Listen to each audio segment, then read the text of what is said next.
Análise de líquidos cavitários, fundamentos e aplicações clínicas. Este vídeo foi feito com base no artigo Líquidos cavitários ou líquidos serosos, de autoria da Patrícia Haas, Pedro Luiz Couturato e Samuel Ricardo Comar. Meu nome é Maria Clara, eu sou no terceiro período de Biomedicina e vou compartilhar um pouco sobre o conhecimento em análise de líquidos serosos adquiridos através da leitura do artigo. Para iniciar, vamos falar um pouco sobre a importância das membranas serosas. As membranas serosas são constituídas por uma camada de células mesoteliais e desempenham um papel crucial no corpo humano. Elas revestem tanto a parede das cavidades quanto os órgãos nelas contidos, podendo ser chamadas de membrana parietal e membrana visceral, respectivamente. E elas também recebem nomes diferentes de acordo com os órgãos que elas revestem, como a pleura nos pulmões, o pericárdio no coração e o peritônio na cavidade abdominal. E entre essas membranas existem os líquidos serosos ou líquidos cavitários, que são fluidos semelhantes ao soro humano e é secretado para lubrificar as membranas serosas. E essa lubrificação é essencial para reduzir o atrito entre as membranas durante o movimento dos órgãos. O artigo nos apresenta a especificação de cada líquido cavitário. E para dar início, nós vamos começar a falar sobre o líquido pleural. O líquido pleural preenche o espaço entre as membranas pleurais, exercendo a função de lubrificação das superfícies pleurais internas, facilitando o deslizamento durante o movimento respiratório. Com o volume normal entre 1 a 20 ml, o líquido pleural apresenta baixa concentração de proteínas e células, sendo renovado continuamente pelo equilíbrio entre pressão hidrostática e oncótica. Alterações neste equilíbrio podem levar à efusão pleural, que é um aumento anormal do volume de líquido na cavidade pleural, que pode ser causado por diversos fatores, como câncer, infecções como pneumonia, pancreatite, tuberculose, lúpus, doenças cardíacas, renais ou hepáticas, como a cirrose. No geral, o aumento da permeabilidade da membrana pleural ou da pressão capilar pulmonar, a diminuição da pressão oncótica ou a obstrução do fluxo linfático podem levar à efusão pleural.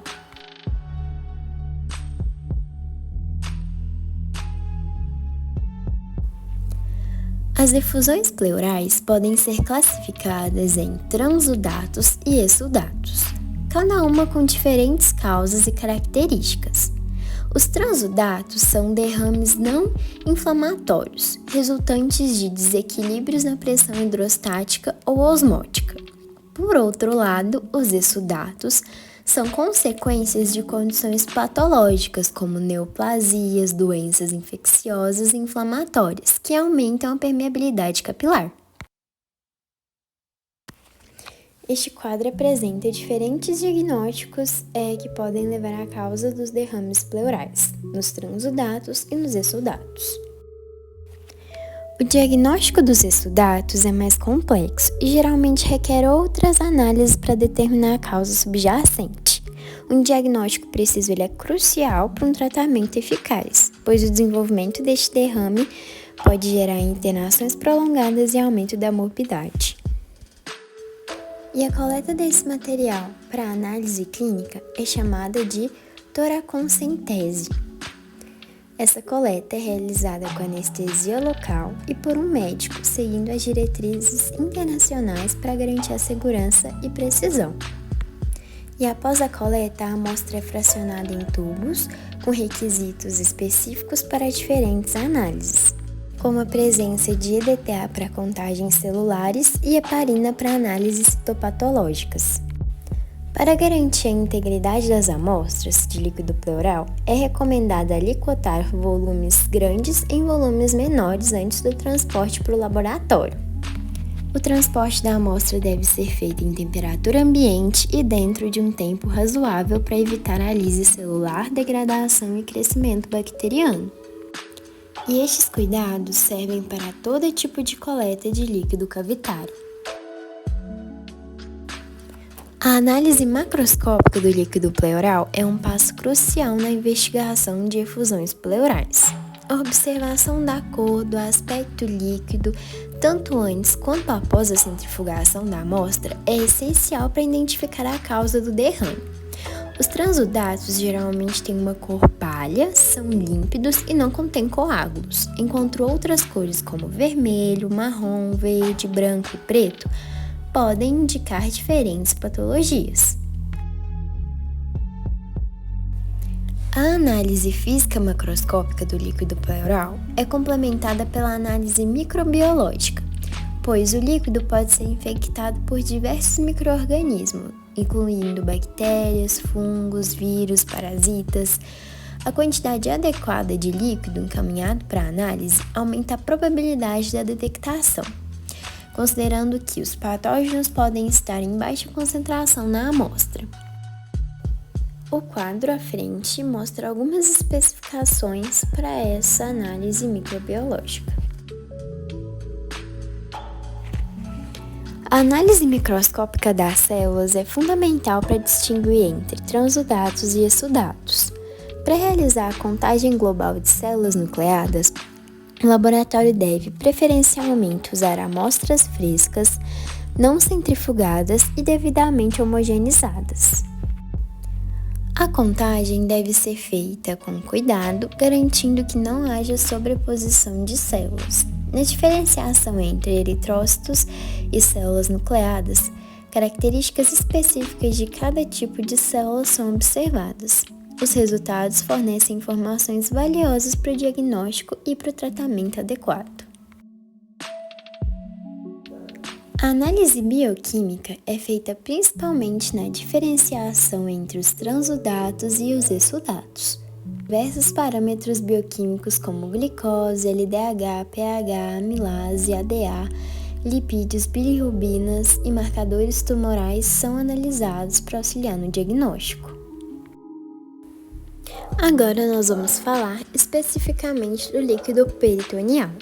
O peritônio é uma membrana que reveste a cavidade abdominal, composta por dois folhetos, parietal e visceral, separados pela cavidade peritoneal, onde circula o líquido peritoneal. Esse líquido desempenha várias funções, incluindo a proteção contra o atrito, lubrificação dos órgãos e transporte de fluidos e células. Distúrbios nas células mesoteliais podem levar à ascite, caracterizada pelo acúmulo de líquido na cavidade abdominal. O diagnóstico precoce é essencial, pois a ascite pode ser benigna ou indicativa de condições graves, como cirrose hepática ou neoplasias. E o procedimento feito para a remoção desse líquido é a paracentese. Assim como no líquido pleural, a análise macroscópica do líquido peritoneal é muito importante. Normalmente, o líquido ascítico é transparente ou amarelo claro, estéril e viscoso. E quando apresentam outra coloração, podem indicar outras patologias, como mostram o quadro à frente.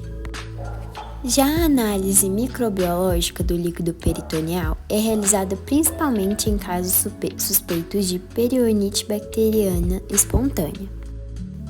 Já a análise microscópica das células do líquido peritoneal seguem as mesmas diretrizes estabelecidas pelo líquido pleural. Isso inclui contagem global e contagem diferencial de células nucleadas. Agora iremos falar especificadamente do líquido pericárdico. O pericárdio é composto por duas membranas, uma visceral ligada ao coração e uma parietal fibrosa, envolvendo a maior parte do coração, exceto uma porção do átrio esquerdo. Suas funções incluem manter o formato ideal do coração, facilitar interações entre as câmaras cardíacas, reduzir a fricção, servir como barreira física contra infecções e limitar o deslocamento cardíaco durante o ciclo cardíaco. O espaço entre as membranas contém normalmente 15 a 50 ml de fluido pericárdico.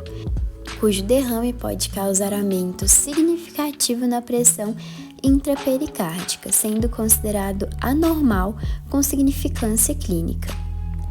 As efusões pericárdicas têm diversas causas, incluindo infecções virais, infarto do miocárdio, trauma cirúrgico, neoplasias, radiação e causas idiopáticas. Além disso, infecções comuns também podem ser as causas, como ecoviroses e o adenovírus. Já efusões agudas geralmente causam dor no peito e alterações eletrocardiográficas. E a coleta do material é conhecido como pericardiocentese. A análise física macroscópica do líquido pericárdico tem pouco valor diagnóstico, com cerca de 33% dos casos parecendo serosos e os demais hemorrágicos. É crucial determinar se a efusão é um transudato ou um exsudato, sendo os transudatos aquosos de cor amarelo claro e sem coágulo, associados a condições como insuficiência cardíaca, cirrose hepática e síndrome neutrófica. Na análise física microbiológica, em suspeitas de infecção, uma pequena amostra de 2 a 3 ml do líquido pericárdico deve ser enviada ao laboratório para uma cultura em Gram, pesquisas de fungos e de bacilos alcoácidos. Para a análise microscópica das células e a análise bioquímica do líquido pericárdico, são empregados os mesmos critérios usados para diferenciar transudatos e exudatos no derrame pleural. Em seu final, o artigo deixa evidenciada a importância da biossegurança devido ao potencial de contaminação através dos líquidos serosos. Estes devem ser manipulados com os EPIs adequados e os tubos devem ser tampados antes da centrifugação, para evitar a formação de aerosóis. Assim, chegamos ao fim da apresentação. Agradeço a atenção.